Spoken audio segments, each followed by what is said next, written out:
শ্রমিক ভট্টাচার্যকে বা ধরুন শুভেন্দু অধিকারীকে মহারাষ্ট্র ইলেকশন করতে পাঠালো এবং তাদের হাতে সব দায়িত্ব দিয়ে হলো, দেবেন্দ্র ফডনবিসকে বা ওখানকার যারা অজিত পাওয়ার আছে তাদের দেওয়া হলো না। এটা কি হতে পারে কখনো? পুরোপুরি শ্রমিকবাবু, দিলীপবাবু, সুকান্তবাবু বা শুভেন্দুবাবু এদের উপর ছাড়তে হবে। এরা মাটির গন্ধ অনেক বেটার বোঝেন, মানে এরা এখানকার রাজনীতিবিদ, এদের উপর ছাড়তে হবে এবং ডাইরেক্ট কমিউনিকেশন দরকার, মানে নো ভায়া কমিউনিকেশন। একদিনের জন্য একটা টিএ বিল করতে এলো, এই টিএ বিল তোলার জন্য ট্যুর করতে এলো, এরকম করলে হবে না। মানে আমি বলছি, মানে এই এটা ভেবে দেখতে হবে। আমার ধারণা প্রপোজালটা খুব একটা ভুল দেননি, মানে ইট ইজ অল রাইট। এবং উচ্চ নেতৃত্ব ব্যাপারটা ভেবে দেখুক, ব্যাপারটা আমার মনে হয় যে উনি ঠিক বলছে, মানে ডাইরেক্ট কমিউনিকেশন দরকার। সিবিআই ইডির মানে প্রচণ্ড রকম ফল্ট আছে এবং সেটা আমাদের এখানকার যে নেতৃত্ব তাদের ডাইরেক্ট গিয়ে কথা বলতে হবে দিল্লিতে। দেখুন, রাজনৈতিকভাবে কোনো আঘাত নেই, আমি এটুকু বলতে পারি, কিন্তু সিবিআই এবং ইডির কিছু অফিসার এটসেট্রা তাদের উপর আমার সম্পূর্ণ সন্দেহ আছে, কারণ আরজিকর কেসটা সলভ হলো না। বহু এরকম বিভিন্ন কেস আছে, রাজীব কুমারের কেস এটসেট্রা, তারা 5-6 বছর ডাকেনি। সন্দেহ তো মানে কিছু অফিসারের উপর ইডি, সিবিআই, এমনকি এই এখন যারা কাজ করছে নির্বাচন কমিশন, আমি তাদের প্রতিও একদমই খুশি নই। আমার মনে হচ্ছে যে ইডি, সিবিআই, সুপ্রিম কোর্ট বা এই নির্বাচন কমিশন, এরা পশ্চিমবঙ্গে এলে সামহাও এদের মনে হয় যে আমরা বাংলাদেশে চলে গেছি, অলরেডি একটা বাংলাদেশ ভাব, যে এখানে আমরা কিছু করতে পারবো না। অন্য সব স্টেটে তারা কাজ করতে পারে, শুধুমাত্র এই স্টেটে তারা কাজ করতে পারে না। আমি রাজনৈতিক কোনো টাই আপ নেই এটুকু আমি বলতে পারি, তবে এদের তো এই ধরুন এর ব্যাচমেট, যেমন এই এখানকার কোন অফিসার তার ব্যাচমেট হলো ওখানকার অফিসার, এইসব মানে আইএস আইপিএসদের মধ্যে একটা নেক্সাস আছে। তো আমরা যদি সেই নেক্সাসগুলো না ধরতে পারি তাহলে পলিটিক্যালি আমরা হেরে যাব, মানে এটা নিয়ে কোনো সন্দেহ নেই। আমি বলছি এই আইএস আইপিএসদের নেক্সাসটাকে ইউজ করে যেভাবে তৃণমূল কংগ্রেস এই জিনিসগুলোকে ইউজ করছে, এবং এটা ওরা করবে, এটা ওদের পলিটিক্যাল স্ট্র্যাটেজি, ওরাও জিততে এসছে, খেলতে এসছে ওরা। আমরা যদি সেটা বুঝতে না পারি তাহলে আমাদের কপালে দুঃখ আছে, আমি এটুকু বলছি। মানে এই বুঝতে হবে যে ওরা কোথা থেকে খেলছে, কাকে দিয়ে খেলছে, কোন আইপিএস কি ইউজ করছে কোন খেলার জন্য। তো লিটল বিট এটা তো ঘটনা যে ফল খুব একটা হয়নি, এটা নিয়ে কোনো সন্দেহই নেই। এক্ষুনি যেটা আপনি বললেন যে আইএস আইপিএস ব্যাচমেট, এদের মধ্যে একটা নেক্সাস থাকে এবং তারই ফলে তাদেরই মানে এই আমলাদের অঙ্গুলি হেলনেই যা ঘটনা ঘটে যাচ্ছে। কিন্তু সেটা তো কেন্দ্র সরকারের যে সমস্ত তদন্তকারী সংস্থা, সেখানকার আইপিএস আইএএসদের, তাহলে কেন্দ্র এদের বিরুদ্ধে একটা কঠোর সিদ্ধান্ত নেওয়া বা এদের বিরুদ্ধে তদন্ত কমিটি গঠন করা আছে, কেন এগুলো বাংলাতে এসে এই এত বড় বড় দুর্নীতির মামলাগুলো ধামাচাপা পড়ে যাচ্ছে, সেখানে তো কেন্দ্রের শক্তভাবে সিদ্ধান্ত নেওয়া উচিত। কেন্দ্র কি সিদ্ধান্ত নিতে পারছে না কোনো কারণে, নাকি নিতে চাইছে না? আমি জানি না weather it is communicated or not. আমাদের উচ্চ নেতৃত্ব তারা কথা বলুক, যেমন গাঙ্গুলি সাহেব, জাস্টিস গাঙ্গুলি যেরকম বলেছেন সেরকম বাকিরা কথা বলুক উপরে। কিন্তু আমি এটা ঠিক যে হয়তো কমিউনিকেটেড না, পলিটিক্যালি কমিউনিকেট করা হয়নি বা সামথিং। যাদের কমিউনিকেট করার জন্য পাঠানো হয়েছে, ধরুন দিল্লি থেকে যাদের এখানে পাঠানো হয়েছে, তারা হয়তো গিয়ে দিল্লিতে গিয়ে কমিউনিকেট করছে না। কিছু একটা গণ্ডগোল, একটা কমিউনিকেশন গ্যাপ তো আছেই। তারা তো দিল্লিতে শাসন করছে, তাদের তো 34টা রাজ্য দেখতে হয়। এবার সেখানে ধরুন একটা রাজ্যে কী হচ্ছে সেটা তো আমাকে গিয়ে বলতে হবে। হয়তো এখান থেকে বলা হচ্ছে, মাঝখানে যাদের পাঠানো হচ্ছে অবজারভার এটসেট্রা করে, তারা হয়তো সেই তাদের কাজটা করছে না, এবং আমার ধারণা তারা করছে না সেই কাজটা। যারা অবজারভার পাঠাচ্ছে তারা কদ্দূর করছে বা করলেও তাদের কথা কেউ শুনছে বলে বা তাদের দিল্লিতে কোনো গুরুত্ব আছে বলে আমার মনে হয় না। আপনি এক্ষুনি যেহেতু প্রাক্তন বিচারপতি অভিজিৎ গঙ্গোপাধ্যায়ের কথা বললেন, তো তিনি ক্যাম্পেইন কলিং মিডিয়াতে আমাদের ক্যামেরার সামনেই তিনি বারবার করে একটা বিষয়ে বলেছেন যে বিজেপির যে কেন্দ্রীয় নেতৃত্ব, তারা যদি বাঙালিদের ফ্রি হ্যান্ড দিয়ে দেয় তাহলে সেক্ষেত্রে তারা আরও বেশি স্বচ্ছভাবে, আরও সুন্দরভাবে কাজ করতে পারে, কারণ এখানকার ডিসিশন তারা নিজেরাই নিতে পারবে। সেক্ষেত্রে দাঁড়িয়ে তাদেরকে আর অপেক্ষা করতে হবে না দিল্লির ওপরে। এই বিষয়টা তিনি যে বলছেন, আপনি কি এটাকে সমর্থন করেন? দেখুন, টু সাম এক্সটেন্ট তো ব্যাপারটা খুব ভুল বলেননি। কেন বলছি ব্যাপারটা, এটা ভেবে দেখতে পারে কেন্দ্রীয় নেতৃত্ব। কারণ ধরুন শ্রমিক ভট্টাচার্যকে বা ধরুন শুভেন্দু অধিকারীকে মহারাষ্ট্র ইলেকশন করতে পাঠালো এবং তাদের হাতে সব দায়িত্ব দিয়ে হলো, দেবেন্দ্র ফডনবিসকে বা ওখানকার যারা অজিত পাওয়ার আছে তাদের দেওয়া হলো না। এটা কি হতে পারে কখনো শ্রমিকবাবু বা শুভেন্দুবাবু তারা গিয়ে মহারাষ্ট্র বা হরিয়ানার ইলেকশন কমপ্লিটলি হাতে নিয়ে কন্ট্রোল করতে পারে? নিশ্চয়ই পারে না। ঠিক সেরকম এখানকার যে খেলাটা চলছে, এখানকার যে রাজনৈতিক যে ইকুয়েশন, সেখানে পুরোপুরি শ্রমিকবাবু, দিলীপবাবু, সুকান্তবাবু বা শুভেন্দুবাবু এদের উপর ছাড়তে হবে। এরা মাটির গন্ধ অনেক বেটার বোঝেন, মানে এরা এখানকার রাজনীতিবিদ এদের উপর ছাড়তে হবে এবং ডাইরেক্ট কমিউনিকেশন দরকার, মানে নো ভায়া কমিউনিকেশন। মানে এরা সভাপতির সঙ্গে কথা বলবেন, নাড্ডাজির সঙ্গে কথা বলবেন, একদিনের জন্য এরা টিএ বিল করতে এলো, এই টিএ বিল তোলার জন্য ট্যুর করতে এলো, এরকম করলে হবে না। মানে আমি বলছি মানে এই এটা ভেবে দেখতে হবে। আমার ধারণা প্রপোজালটা খুব একটা ভুল দেননি, মানে ইট ইজ অল রাইট। এবং উচ্চ নেতৃত্ব ব্যাপারটা ভেবে দেখুক, ব্যাপারটা আমার মনে হয় যে উনি ঠিক বলছেন, মানে ডাইরেক্ট কমিউনিকেশন দরকার।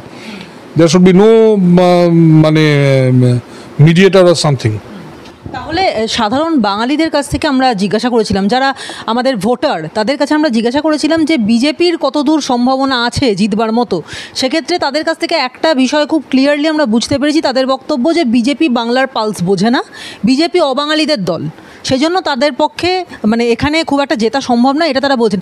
এটা কি সমর্থনযোগ্য অবাঙালিদের দল বিজেপি? না, একদম না। যখন রাজীব গান্ধী ছিলেন তখন তো রাজীব গান্ধী, ইন্দিরা গান্ধী, নরসিংহ রাও, বলুন কংগ্রেসের একজনও সভাপতি আজ পর্যন্ত বাঙালি হয়েছে না? তাহলে বিজেপিকে কেন দোষ দেওয়া? বিজেপির তো অন্তত আমাদের তো প্রতিষ্ঠাতা অন্তত বাঙালি। শুধু তাই না, বিজেপির যারা মানে মেন্টার, রাষ্ট্রীয় স্বয়ংসেবক সংঘ, সে তৈরি হয়েছে স্বামীজি, ঋষি অরবিন্দ, তাদের ফিলোসফি থেকে তৈরি হয়েছে। ডক্টর হেগড়েজি উনি রাজনীতি শুরু করেছেন যখন নাকি ঋষি অরবিন্দ জেলে, সেই সময় বন্দে মাতরম গেয়ে, এবং তার ওই আলিপুর মামলার চাঁদা তুলে ওনার রাজনীতি শুরু, তখন উনি টেনে পড়েন এবং সেই অবস্থায় উনি ওনাদের স্কুলে ভর্তি হয়েছেন। ওনাদের national council of education Bengal, তার যে নাগপুর ব্রাঞ্চ, সেখানে ভর্তি হয়ে সেখান থেকে স্কুলিং করেছেন, কলকাতায় এসে ডাক্তারিতে ভর্তি হয়েছেন। এবং এখানে অনুশীলন সমিতি, পুরোপুরি আরএসএস জিনিসটা পুরোপুরি মানে বাঙালি ফিলোসফির উপর দাঁড়িয়ে। বাঙালিরা মানে বঙ্গভঙ্গের সময় যে জাতীয়তাবাদ তৈরি করেছিল বা সারা ভারতবর্ষ মানে অনুযায়ী, সেই বঙ্গভঙ্গের জাতীয়তাবাদের উপর দাঁড়িয়ে আজকে রাষ্ট্রীয় স্বয়ংসেবক সংঘ। যে জন্য দেখবেন ওরা কিন্তু দশেরা বলে না, বিজয়া দশমী বলে। প্রতিষ্ঠাতা কবে? বিজয়া দশমী। আরএসএস কিন্তু বলে না যে আমাদের দশেরা, 1925-এর দশেরা বলে না, বিজয়া দশমী বলে। কেন বিজয়া দশমী বলে? কারণ মনে রাখতে হবে যে এটা সম্পূর্ণ বাঙালি ফিলোসফির উপর দাঁড়িয়ে। ফলে এরা মিথ্যা কথা বলছে, এরা নিজেরা বাঙালিদের শেষ করে দিয়েছে, বোধ সিপিএম এবং তৃণমূল, এরা মিথ্যা কথা বলছে। কিন্তু ঘটনা হচ্ছে যে সেন্ট্রাল যে লিডারশিপ আছে তার সঙ্গে এখানকার যারা আছে তাদের ডাইরেক্ট কমিউনিকেশন। আপনি বলুন না, শত্রুঘ্ন সিনহা কালকে তাকে বঙ্গবিভূষণ দিল, সে বাঙালি। শত্রুঘ্ন সিনহা, আপনি উত্তরপাড়া থেকে চন্দননগর পর্যন্ত যান, প্রত্যেকটা পুরসভার যে চেয়ারম্যানরা আছে কেউ বাঙালি না। কীর্তি আজাদ বাঙালি, ওদিকে ওই গাম্বার ওই খেলোয়াড়টাকে নিয়ে এসছে ওই মুর্শিদাবাদ না বহরমপুরে, ও বাঙালি। ইউসুফ পাঠান, ও বাঙালি। তারপর আপনি মানে কত লোকের নাম জিজ্ঞেস করবেন, আপনি বহু অবাঙালি এখন ভরে আছে তৃণমূলে। সিপিএম পার্টিতে, সিপিএমের যেখানে নাকি 1/3 বেশি 40% স্টেক হোল্ডার, মানে সিপিএমের মানে কি বলে আপনার বেঙ্গল, আজ পর্যন্ত সিপিএমের একজনও, আমি আবার বলছি, একজনও জেনারেল সেক্রেটারি বাঙালি হয়নি গত 100 বছরে। জিজ্ঞেস করুন কেন? আমাদের তো প্রতিষ্ঠাতা বাঙালি, আমাদের ফিলোসফি বাঙালি। ওদের জিজ্ঞেস করুন যে ওরা কেন এখনো পর্যন্ত একজনও জেনারেল সেক্রেটারি তৈরি করতে পারেনি বাঙালি। সেই কেরালা থেকে সব আসে, আর যেখানে দুখানা স্টেট বাঙালিদের, বেঙ্গল, ত্রিপুরা, সেখান থেকে একজনও যায়নি কেন? জিজ্ঞেস করুন তাদের। তাহলে যদি সত্যি মানে আরএসএসের যে ভাবনা চিন্তা দর্শন সেটা যদি বাঙালিদের ওপরে ভিত্তি করে হয়, এবং বাংলা যখন স্বাধীনতার আমল তখন বাংলা থেকে জাতীয়তাবাদের উদ্ভব হয়েছিল, সেখানে দাঁড়িয়ে আজকে বাংলার যে পরিস্থিতি, সেখানে একের পর এক নারী নির্যাতন চলছে, একের পর এক দুর্নীতিতে শাসক দল একেবারে ছিন্ন বিচ্ছিন্ন হয়ে যাচ্ছে, শাসক দলকে ছিন্ন বিচ্ছিন্ন করার চেষ্টা করা হচ্ছে, তো তারা কিন্তু বহাল তবিয়তে রয়েছেন। সেখানকার যারা হেভিওয়েট লিডাররা তারা বহাল তবিয়তে রয়েছেন, এবং কেন্দ্র সেক্ষেত্রে কোনো উল্লেখযোগ্য পদক্ষেপ নিতে পারছে না। তাহলে বাংলার জন্য এরকম বিমাতৃসুলভ ব্যবহার কেন? না, বিমাতৃসুলভ ব্যবহার না। এখানে ধরুন বেশ কিছু কেস তারা এখানে সিবিআই, আমি বলছি প্রথমত সিবিআই ইডির মানে প্রচণ্ড রকম ফল্ট আছে, এবং সেটা আমাদের এখানকার যে নেতৃত্ব তাদের ডাইরেক্ট গিয়ে কথা বলতে হবে দিল্লিতে, নট ভায়া সামওয়ান।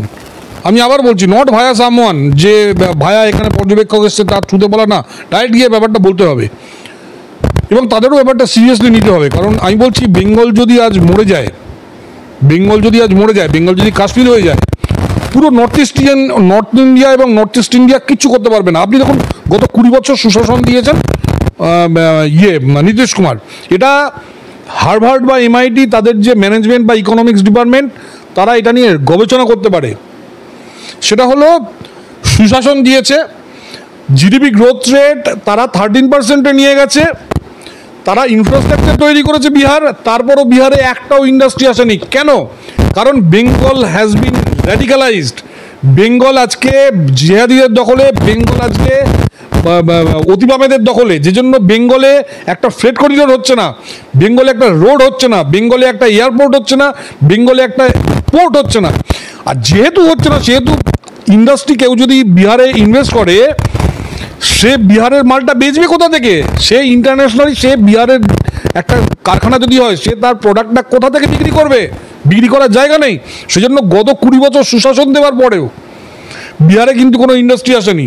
ফলে বেঙ্গল যদি কালকে কাশ্মীর হয়ে যায়, আপনি মনে রাখ, না উত্তর পূর্বের 7খানা রাজ্য বাঁচবে, না বিহার বাঁচবে, না ঝাড়খণ্ড বাঁচবে, না ছত্তিশগড় বাঁচবে, না উড়িষ্যা বাঁচবে। উড়িষ্যা অবশ্য তার নিজস্ব আলাদা ইনফ্রাস্ট্রাকচার তৈরি করেছে, আমি বলছি একটা ভয়ঙ্কর জায়গায় যাবে কিন্তু। ফলে বেঙ্গলকে বাঁচাতেই হবে, বেঙ্গলকে ডিরেডিক্যালাইজ করতে হবে ইমিডিয়েটলি, এবং সে ব্যাপারে সেন্ট্রাল গভর্নমেন্টকে ভাবতে হবে। এবং বেঙ্গলকে ডিরাডিক্যালাইজ করবার জন্য সর্বপ্রথম বা প্রাথমিকভাবে কি করা দরকার বলে মনে করেন? তৃণমূল কংগ্রেসকে উপড়ে ফেলা দরকার, তৃণমূল কংগ্রেসকে ছুঁড়ে ফেলে দিতে হবে। এবং এখানে তৃণমূল কংগ্রেসের থেকেও ভয়ঙ্কর হলো লেফট যে গ্যাংটা আছে, এই লেফট গ্যাং, এরা মানে তৃণমূলের থেকেও, তৃণমূল হলো চোর, আর এরা হলো একদম মানে রক্তের মধ্যে, ব্রেনের মধ্যে ঢুকে একটা ইয়েকে শেষ করে দেয়। এই যারা যাদবপুর বিশ্ববিদ্যালয়ে বসে আছে, যারা শিবপুর বিই কলেজ, দেখুন একটা জিনিস, আরেকটা উদাহরণ দিই, আপনি মানে লেফটরা কতটা ভয়ঙ্কর একটা উদাহরণ দিই। রুড়কি বিশ্ববিদ্যালয়, বেনারস ইউনিভার্সিটি এবং শিবপুর বিই কলেজ, এই 3টে কলেজ 5-এর দশক এবং 6-এর দশকে যখন এই তথাগত রায় সাহেবরা পড়তেন বা আমার বাবারা যখন পড়তেন, ভারতবর্ষের সেরা 3টে ইনস্টিটিউট ছিল এবং এদের আইআইটির সঙ্গে তুলনা করা হতো। আস্তে আস্তে বিএইচইউ আইআইটি হয়ে গেল, রুড়কি আইআইটি হয়ে গেল, শিবপুরকে আইআইএসসিটি করে দেওয়া হলো। কিন্তু দেখুন শিবপুর উন্নতি করতে পারলো না। শিবপুরের র্যাঙ্কিং কত আজকে? যেখানে ওরা প্রথম 10-এর মধ্যে আসে, রুড়কি এবং বিএইচইউ 10 বা 20-র মধ্যে, সেখানে ওভারঅল র্যাঙ্কিংয়ে প্রায় 100-র কাছাকাছি শিবপুর। কারণ কি? কারণ শিবপুরে যে শিক্ষকেরা পড়ায় তারা সব যাদবপুরে আমাদের সঙ্গে পড়তো, তারা সব নকশাল, তারা সব বিভিন্ন ব্যাক চ্যানেলে তারা গিয়ে শিবপুরে চাকরি জোগাড় করেছে। ফলে এরা আরও ভয়ঙ্কর। এই ডিরেডিক্যালাইজ করতে গেলে এই যে সব বিভিন্ন এই প্রফেসররা বসে আছে, টালিগঞ্জের ফিল্ম ইন্ডাস্ট্রিতে এই যে বসে আছে সব মানে বুদ্ধিজীবীরা, আপনাদের সাংবাদিক মহলে বহু এরকম, আপনারা নিশ্চয়ই জানেন, এখানেও প্রচুর এরকম লেফটিস্ট বসে আছে যারা অ্যাবসলিউটলি দেশদ্রোহী। এদের তুলে একদম বঙ্গোপসাগরে ফেলে দিতে হবে। এবং এই যে আজকে আপনি এক্ষুনি যেটা বললেন যে ডিরাডিক্যালাইজ করার জন্য তৃণমূলকে উপড়ে ফেলতে হবে, কারণ তৃণমূল প্রথমে এসে একটা চেষ্টা শুরু করেছিল, কিন্তু 2013-তে, আমি আবার বলি 2013-তে প্রথমে 2 বছর তৃণমূল কংগ্রেস কিন্তু ভালো কাজ করেছিল। 2013-তে যখন নাকি সারদা কেলেঙ্কারি ধরা পড়ল, তখন তৃণমূল কমপ্লিটলি সারেন্ডার করে এই নকশাল এবং জিহাদি গ্যাংয়ের কাছে। তার প্রমাণ হলো যাদবপুরে তখন হোক কলরব বলে একটা আন্দোলন চলছিল। এই হোক কলরব একটা অত্যন্ত অন্যায়, মানে একটা মানে দুর্নীতিগ্রস্তদের আন্দোলন। হোক কলরবে যারা নাকি আন্দোলন করেছে তারা, আমরা যখন কলেজে পড়তাম তখন যাদবপুরের হারমাদ গুন্ডা ছিল তারা, আমি নাম করে বলতে পারি তাদের, তারা এসএফআইকে ধরে চাকরি পেয়েছে, তাদের যোগ্যতা নেই, তারা যাদবপুরে আজকে অধ্যাপনা করে। এরা ছাত্রদের উস্কিয়ে ওই হোক কলরব আন্দোলন করেছিল যাতে নাকি ওদের চুরিটা না ধরা পড়ে, কারণ এরা প্রচুর টাকা চুরি করেছে লাস্ট 20-25 বছর। এবারে অভিজিৎ চক্রবর্তী যে ধরে ফেলেছিল, সেহেতু অভিজিৎ চক্রবর্তীর বিরুদ্ধে ওই জুটার যে টিচাররা, তারা এই আন্দোলনটা ছাত্রদের দিয়ে করিয়েছিল। কিন্তু মমতা ব্যানার্জি ওই সারদায় ফেসে যাওয়ার পর মুকুল রায়কে বাঁচানোর জন্য ওখান থেকে স্যারেন্ডার করেন এবং ওখানে পিছিয়ে আসেন, এবং তারপর এই দায়িত্ব দিয়ে দেন আপনার এই ইয়েকে, সুরঞ্জন দাসকে। সুরঞ্জন দাস হলো এডুকেশন মাফিয়া, সুরঞ্জন দাস একজন এডুকেশন মাফিয়া। ও এখন পুরো এই সিস্টেমটাকে যেটুকু র্যাডিক্যালাইজেশনের বাকিটা ছিল সেটা গত 10-12 বছরে করে দিয়েছে সুরঞ্জন দাস। ফলে এর জন্য মমতা ব্যানার্জি দায়ী। মমতা ব্যানার্জি নিজেকে বাঁচানোর জন্য সুরঞ্জন দাসের মতো একটি লোককে এনে এডুকেশন সিস্টেমটাকে তুলে দিয়েছে তার হাতে।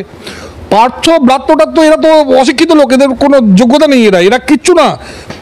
ব্রাত্যটাত্যকে তো সই করতে বলে সই করে দেয়, ব্রাত্যর তো পেটে বিদ্যে নেই, ব্রাত্য বসু পার্থ এদের পেটে বিদ্যে নেই, কিন্তু এই কাজগুলো করিয়েছে এই নকশালদের দিয়ে, তার মধ্যে সবার উপরে হলো সুরঞ্জন দাস। তো যেখানে ছিলাম আমরা, যে ডিরাডিক্যালাইজ করার জন্য তৃণমূলকে উপড়ে ফেলতে হবে, এটা আপনার মত। সেখানে দাঁড়িয়ে তৃণমূল একটা যথেষ্ট কঠিন বা প্রবল প্রতিপক্ষ বিজেপির জন্য 26-এর নির্বাচনে।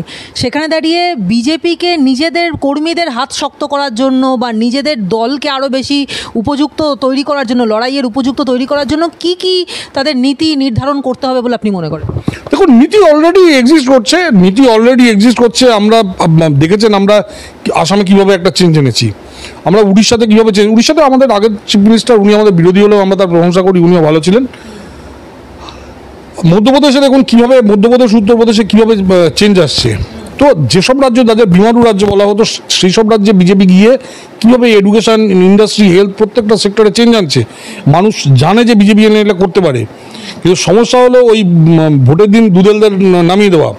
এই ব্যাপারে কিন্তু অ্যাডমিনিস্ট্রেটিভলি দিল্লিকে অ্যাডমিনিস্ট্রেশনে হেল্প করতে হবে। দেখুন, শুধু পদাতিক যোদ্ধারা রেডি আছে, কিন্তু শুধু পদাতিক যোদ্ধা দিয়ে কোনো যুদ্ধ জেতা যায় না। তো নিয়ে সেনাপতিকে রেডি থাকতে হবে। কুরুক্ষেত্র যুদ্ধে পাণ্ডববার কৌরবদের রেশিও ছিল 11:7, কিন্তু পাণ্ডব এই 7:11, পাণ্ডবরা 7, কৌরবেরা 11, কিন্তু কৌরবরা হেরে গেল কেন? কারণ এদের হাতে বেটার অস্ত্র ছিল, যেই অস্ত্রটা 13 বছর ধরে জোগাড় করেছে অর্জুন। তো নির্বাচনও সেরকম একটা যুদ্ধ, এবং সেই যুদ্ধতে আমাদের মানে এরা যেমন এদের অ্যাডমিনিস্ট্রেশনকে ইউজ করছে, যদি ওরা অ্যাডমিনিস্ট্রেশনকে ইউজ করে, আমাদেরও সেই অ্যাডমিনিস্ট্রেশনকে ইউজ করতে হবে। এটা কিন্তু বুঝতে হবে ব্যাপারটা। মহাভারতে 12 দিনের দিন রুল ভাঙে কৌরবরা, কি করে? ঐমন্যকে হত্যা করে, যেটা নাকি অনুচিত। এরপর থেকে পাণ্ডবেরা রুল ভাঙা শুরু করে, রুল ভেঙে জয়দ্রথ থেকে শুরু করে সবাইকে তারা নিকেশ করে। রাজ্য সরকার, পশ্চিমবঙ্গ সরকার একের পর এক রুল ভাঙছে। তারা IAS IPSকে ইউজ করছে, লোকাল থানার পুলিশকে ইউজ করছে, মিথ্যে কেস দিচ্ছে, ব্ল্যাকমেল করছে, যাচ্ছে তাই করছে। আমাদের যদি এদের বিরুদ্ধে লড়তে হয়, আমাদের কিন্তু এদের অস্ত্রে লড়তে হবে, এবং সেক্ষেত্রে কিন্তু কেন্দ্র স্বরাষ্ট্র দপ্তরকে আরেকটু সতর্ক হতে হবে। CBI এরিয়ায় যেসব দুর্নীতিগ্রস্ত অফিসাররা যারা বেঙ্গলে এসে কাজ করছেন না, তাদের শাস্তি দিতে হবে। আপনি তো যেটা বললেন সেটা হচ্ছে স্ট্র্যাটেজিক্যালি কীভাবে জিততে পারা যায়। তাহলে সেক্ষেত্রে যদি আপনাকে এখন বলা হতো যে ভোটের জন্য বঙ্গ বিজেপির কী স্ট্র্যাটেজি হওয়া উচিত, কৌশল নির্ধারক হিসেবে আপনি কী ডিসিশন নিতেন? মানুষের কাছে যাওয়া, আমি বলছি মানুষের কাছে যাওয়া, এবং সেটা আমরা যাচ্ছিও। বাধা আসছে, আমরা এই কাজ করছি, এখানেও বাধা আসছে। আপনি দেখেছেন কয়েকদিন আগে গলায় মালা পরিয়েছে একজন লোকের। এই যে আমাদের একজন BL-এর গলায় মালা পরানো হলো, কিংবা আমাদের খগেনদাকে ওরকমভাবে মারা হলো, কিংবা আমাদের এই ছোটো ভাই শঙ্কর ঘোষ, ওর উপর যে অত্যাচারটা হলো। তো ঘটনা হচ্ছে, এগুলো নিয়ে সেন্ট্রাল গভর্নমেন্টকে আরও স্ট্রিক্ট হতে হবে। মানে আমাদের হোম মিনিস্ট্রি কেন চুপ, সেটা হোম মিনিস্ট্রির অফিসারদের জিজ্ঞেস করতে হবে আমাদের, যে তোমরা কেন এগুলো নিয়ে আরেকটু অ্যাকশন নিচ্ছ না। এবং সে ব্যাপারে ডাইরেক্ট, মানে আমি বলছি আমাদের যে লোকাল যে নেতৃত্ব আছে, শুভেন্দুবাবু বা আমাদের শ্রমিকবাবু, তাদের সঙ্গে ডাইরেক্ট দিল্লির কথা বলতে হবে, মানে সেই ডাইরেক্ট অ্যাক্সেস চাই। একটা এই বিষয়ে প্রশ্ন করতে চাই যে এই যে BLO BLA ইত্যাদি যে পদগুলো রয়েছে, এখানে কিন্তু তৃণমূলের যে সমস্ত ব্লক সভাপতি বা তৃণমূলের বিভিন্ন কর্মী নেতা, তারা নিজেরা কিন্তু এই পদগুলোতে থাকছেন, এবং তারপরে তারা মানুষের বাড়ি বাড়ি গিয়ে SIR-এর জন্য যে সমস্ত এনিউমারেশন ফর্ম দেওয়া বা কথাবার্তা বলে ইত্যাদি বলে আসছেন। এবং সেখানে দাঁড়িয়ে দেখা যাচ্ছে যে বিজেপির কাছে BLA কর্মী সেগুলোতেই বড় অভাব। তো সেখানে দাঁড়িয়ে মনে হয় যে SIR-টা খুব পরিষ্কারভাবে, স্বচ্ছভাবে করা সম্ভব হবে। দেখুন, প্রথমত হলো যে এখানে যারা ওদের সঙ্গে যাচ্ছে তাদের গায়ে শক্তি আছে, কিন্তু ব্রেন নেই। আমি সোজা কথা বলছি, ওরা গিয়ে কিচ্ছু করতে পারবে না। এখানে ফর্ম তোলা, তো ধরুন একটা লোক মারা গেছে, তাকে জোর করে জীবিত করা যাবে না। যদি জোর করে জীবিত করে কেউ ফর্ম ফিল আপ করে, সেই BLO যে অফিসার আছে তার জেল হবে। আপনি দেখেছেন এই বিহারে জেল হয়েছে, এখানেও জেল হবে। বিহারে যদি 772 জনের জেল হয়, এখানে 700 জনের জেল হবে। আমি আবার বলছি, ফলে এগুলো গিয়ে কিছু করতে পারবে না। যতই ঘাড়ের উপর পড়ে থাক, একটা ভুল নাম তুলতে পারবে না। কারণ প্রথমত হচ্ছে, ধরুন 4 জনের একই আধার কার্ড আছে 4 নামে, কিন্তু তাদের প্রত্যেকের চোখের ইয়েটা সমান। এগুলো কিন্তু স্ক্যান করে ওরা বের করে ফেলেছে অলরেডি। ফলে আপনি ওই একটা লোককে 4 জায়গায় নাম তুলতে পারবেন না, মৃত ভোটারকে আপনি রাখতে পারবেন না, এটসেট্রা। এবং যারা ধরুন পরে এসছে, এই ধরুন যদি ওরা করতে পারতো, তাহলে এই ক্যালকাটা কর্পোরেশনে এই যে বিশাল লাইন দিচ্ছে আপনার ওই বার্থ সার্টিফিকেট পাওয়ার জন্য, সেগুলো করতো না। ওই বার্থ সার্টিফিকেট পেয়েও কিছু হবে না। ওখানে এমনভাবে চেকিং চলবে, বার্থ সার্টিফিকেট পেয়েও কিছু হবে না, মাঝখানে কী হবে, বেচারা এই গভর্নমেন্ট সার্ভিস পেয়েছে লোকগুলো, এই লোকগুলো চাকরি যাবে, লোকগুলো জেলে যাবে, এদের ফ্যামিলিগুলো ডুববে। যেমন এই 26,000 লোকের ফ্যামিলি ডুবেছে, এই বিএলএগুলোর চাকরি যাবে তাদের সঙ্গে, এই আর কি। একটা জিনিস যে আমাদের রাজ্য সরকার বারবার বলছে যে একজনও বৈধ ভোটারের নাম কাটতে দেব না। এখন সেখানে দাঁড়িয়ে দেখা যাচ্ছে যে এই শিয়ালদা স্টেশন বা বিভিন্ন রেল স্টেশনগুলোতে বা সীমান্তবর্তী অঞ্চলগুলোতে এইসব জায়গাতে দেখা যাচ্ছে যে কাঁড়ি কাঁড়ি লোক সমস্ত এখানে এসে ভিড় জমাচ্ছে, তারা সীমান্ত পেরিয়ে পালানোর চেষ্টা করছে, এরকম প্রচুর ছবি আমরা প্রত্যেকদিন দেখতে পাচ্ছি। আর এদিকে গুলশান কলোনি তো খুব নামজাদা জায়গা। তো সেখানে দাঁড়িয়ে আমার আপনার কাছে প্রশ্ন হচ্ছে যে যদি বৈধ ভোটার তাদের নাম বাদ যাবে না, যেন না যায়, সেই নিয়ে এখন শাসক দল এত চেঁচামেচি করছে। বৈধকে এবং অবৈধকে সেটা তো পরিষ্কার হয়েই যাচ্ছে যে এরা তাহলে পালানোর চেষ্টা করছে কেন? তাহলে সেক্ষেত্রে কে অবৈধ আর কে বৈধ সেটা শাসক দল কী করে ডিফারেন্সিয়েট করছে? করতে পারবে না ওরা, এটা করবে ইলেকশন কমিশন। আর দেখি আর 2 মাস দেখি, এবং অলরেডি শুনেছি যে এরকম অবৈধ বহু লোক আছে, কিন্তু তাহলে পালাতো কেন? যদি নাকি ওরা করতে পারতো তাহলে তো পালাতো না, এরা কিছুই করতে পারবে না। আমি বলছি যে 11টা ডকুমেন্ট দিতে বলা হয়েছে, ওই 11টা ডকুমেন্ট প্রডিউস করা সম্ভব না, ওগুলো প্রডিউস করা সম্ভব না। যে জন্য এই ক্যালকাটা কর্পোরেশন এই চিঠি দিচ্ছে, ওই ইয়েকে বেচারা শেষ জীবনে ববি হাকিমটাকে জেল খাটাবে বলে ওখান থেকে ওই ডুপ্লিকেট ইয়ে করছে, কিন্তু ওই ডুপ্লিকেট ও অ্যাকসেপ্টেড হবে না। 16তে আসে, সে তো দেখাতে পারবে না 2002 আগে তার এখানে বাড়ি ছিল বা এখানে মাধ্যমিক পাস করেছে, ফলে কোনো লাভ হবে না। ভোটার তালিকা বা প্রশাসনিক নিরপেক্ষতা নিয়ে কি আপনার কোনো রকম উদ্বেগ রয়েছে? দেখুন, আমার এই লোকটার উপর কোনো ভরসা নেই, এই জ্ঞানেশ কুমারের উপর আমার কোনো ভরসা নেই। Gyanesh Kumar is not denunciation. যদি ভরসা থাকতো তাহলে ওই যে গলায় মালা দিয়েছে আমাদের যে বিএলএ ভদ্রলোকের, যার গলায় মালা দিয়েছে, ইমিডিয়েটলি অ্যাকশন নিয়ে ওখানকার যে এসপি আছে তাকে বরখাস্ত করা উচিত ছিল চাকরি থেকে। এসপিকে ইমিডিয়েটলি চাকরি থেকে বরখাস্ত করা উচিত ছিল, যে একজন বিএলএর সঙ্গে গেছে তার, কিন্তু সে কোনো অ্যাকশন নেয়নি। আমি বলছি আমার কিন্তু মানে নির্বাচন কমিশনারের উপর 1%, আমি বলছি সিবিআই অফিসার, ইডি অফিসার, এদের উপর যেমন আমার কোনো ভরসা নেই আজকের দিনে, সেরকম এদের উপর ভরসা নেই। এবং আমার মনে হয় পলিটিক্যালি এই জিনিসগুলো দিল্লিতে কমিউনিকেট করা উচিত। হয়তো আমরা যাদের থ্রুতে কমিউনিকেট করছি তারা ঠিকঠাক কমিউনিকেট করছে না, ফলে যাদের থ্রুতে কমিউনিকেট করছি তাদের সরিয়ে দেওয়া উচিত। এই যে সাধারণ মানুষের সঙ্গে মানে বহুবার আমাদের রাস্তায় দেখা হয়, তাদের সাথে কথা বলে থাকি, সেখানে দাঁড়িয়ে আপনার নজর কি বলছে? সাধারণ মানুষ কিভাবে দেখছে তৃণমূল, কি শাসক দল তৃণমূলকে এবং প্রধান বিরোধী দল বিজেপিকে কীভাবে তারা দেখছে? আপনি ট্রেনে উঠুন, বাসে উঠুন, মেট্রো রেলে উঠুন, দেখবেন গালাগালির বন্যা পোয়াচ্ছে। কিন্তু ঘটনা হচ্ছে ভদ্রলোকেদের তো কিছু লিমিটেশন আছে। ভোটের দিন ধরুন গিয়ে একটা পেটো নিয়ে গিয়ে হাজির হয়ে গেল, ঠিক আছে। এখন এই ভদ্রলোকেদের লিমিটের ফলে এরা সরকারের থেকে ভোট হলে এদের হারানো কিন্তু ডিফিকাল্ট। আমি হারানো যাবে না বলছি না, ডিফিকাল্ট। এরা অলরেডি ঠিক করে ফেলেছে, ভোটের দিন ওরা ম্যান মার্কিং করে ফেলেছে, কোন বাড়িকে বেরোতে দেবে, কাকে বেরোতে দেবে না, সব মার্কিং এরা করে ফেলেছে। ফলে আমি বলছি মানে এদের সঙ্গে কেউ নেই। এমনকি মুসলিমরা যারা এখানকার দেশীয় মুসলিম, আপনি সব মুসলিম যাদের কথা শুনুন, গত 5 বছর সবচেয়ে বেশি সাফার করলো কারা? মুসলিমরা। বাগতুইতে কারা মারা গেছে, আপনার ওই এখানে কারা মারা গেল, ওই বাচ্চা মেয়েটা মারা গেল কালীগঞ্জে, একটা বাচ্চা মেয়ে, যেহেতু সিপিএম সেহেতু বাচ্চা মেয়েটাকে মারা গেল। তারপর আনিস, আপনি জেলে যান, জেলে ম্যাক্সিমাম দেখবেন মুসলিম ছেলেরা সব ঢুকে বসে আছে। কেন? তো পড়াশোনা করাচ্ছে না, কিছু করাচ্ছে না, তাদের শুধু তাদের দিয়ে আজেবাজে কাজ করাচ্ছে এবং তাদের বিপদে ফেলছে। ফলে মুসলিমরা এবার আমার ধারণা ভোট দেবে না।